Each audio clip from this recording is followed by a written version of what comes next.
course, as I told him, you know, that seems to be a good way to get people to want to give you money. It's like it's complicated. Can we get Daniel to take some money?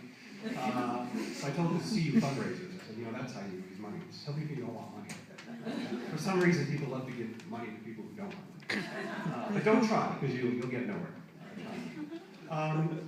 But what intrigued me most about Daniel's story, I mean, that is in itself extraordinary enough. But it's also the reason why he gave up money and became known as the man who gave up money, to quote the title of the book about it.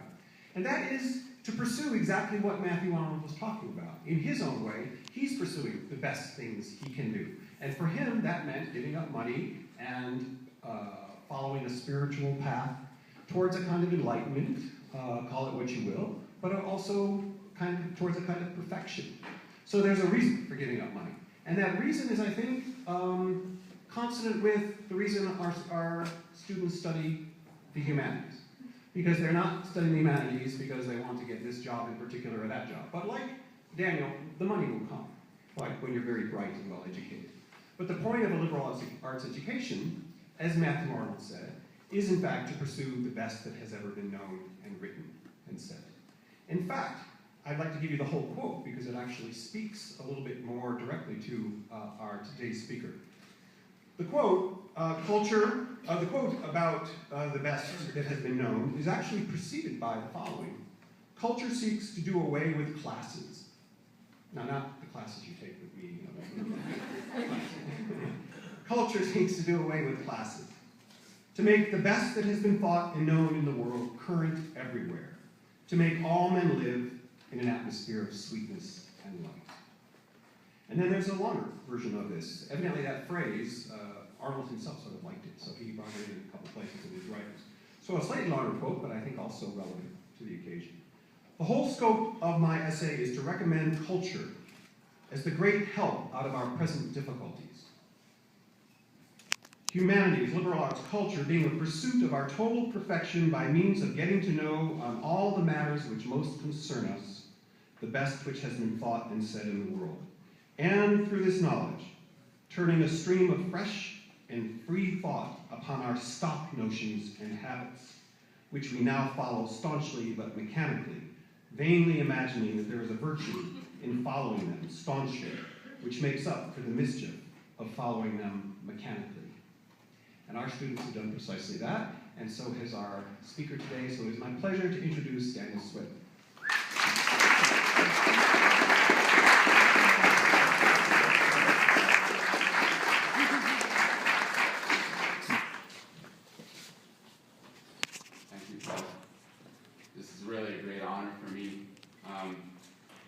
But I do have to tell you the reality of this. CU has a really low budget, and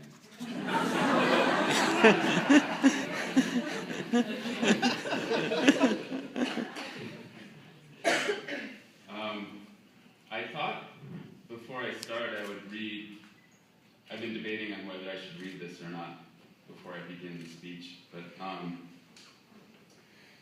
in the Coloradoan, the alumni magazine, there was an article called Humanities in Moab by Clay Evans. Clay, you might be here. I'm not sure. Oh yeah, there's Clay.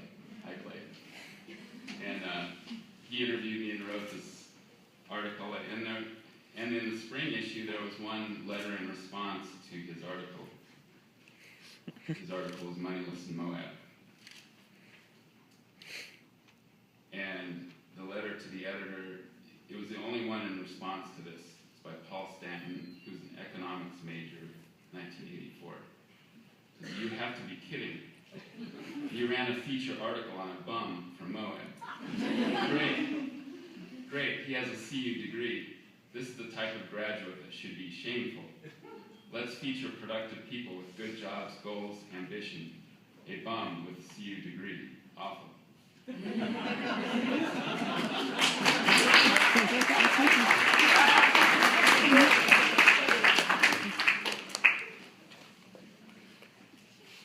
And it is kind of funny. It's funny for me to be up here.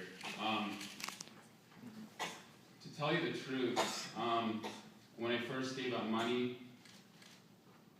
I wanted to do away with all the things that I felt find my true identity, and this is what this talk is about. It's called You Are Your Own Diploma, and You Are Your Own Currency.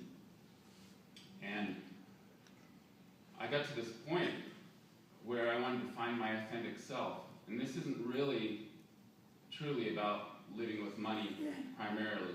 It's about finding our authentic selves and finding what is our currency. And I took a whole duffel bag of everything I'd written for years. Like, I like to philosophize a lot. And I also included my CU diploma in that duffel bag, and I made a big bonfire, and it all went up in smoke. And so I have no ID except this. This is my ID. And no diploma. And when Paul asked me to do this, I thought, how ironic. Would I ever have imagined when I was doing that I would be giving a commencement speech to CU students. And by the way, congratulations. My time at CU was a wonderful, eye-opening experience for me. I was raised in a very sheltered, religious household and spent a lot of my junior high and high school in Grand Junction, which is a very conservative place. And when I said I was going to CU, a lot of family and friends were like, we'll pray for you. And it was really good for me socially, and the professors I had were amazing. A few that I can just think off my head were David Carrasco, Brian Mahan, Professor Takahara, I can't remember her first name, Sam Gill, and Dennis Van Gerben. And I feel grateful for everything I learned and expanding my mind. So this wasn't really about burning up the education, that can't happen, but it was about, for me, burning up a symbols that we identify with. And this is how I feel about money. Like, I don't believe that money is evil in itself, but it becomes evil when it becomes our goal and when it becomes our identity. And this is about finding your true identity, which is truly your true motivation. And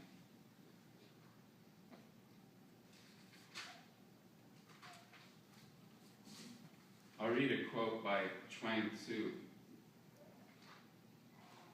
When an archer is shooting for nothing, he has all of his skill. If he shoots for a brass buckle, he is already nervous. If he shoots for a prize of gold, he goes blind or sees two targets. He is out of his mind. His skill has not changed. But the prize divides him. He cares. He thinks more of winning than of shooting. And the need to win drains him of power. Chuang Tzu also said, reward and punishment is the lowest form of education. Chuang Tzu was, he followed Lao Tzu in history. He was a great Taoist master. And Lao Tzu said before that, in the Tao Te Ching, creating without claiming, doing without taking credit, guiding without interfering, this is the primal virtue. And to me, this is what life is about, and this is what nature functions on. It's the Tao. And this is a concept I found in all of the ancient religions, starting with the one I grew up in, Christianity, which I feel like these principles have been lost. And this has been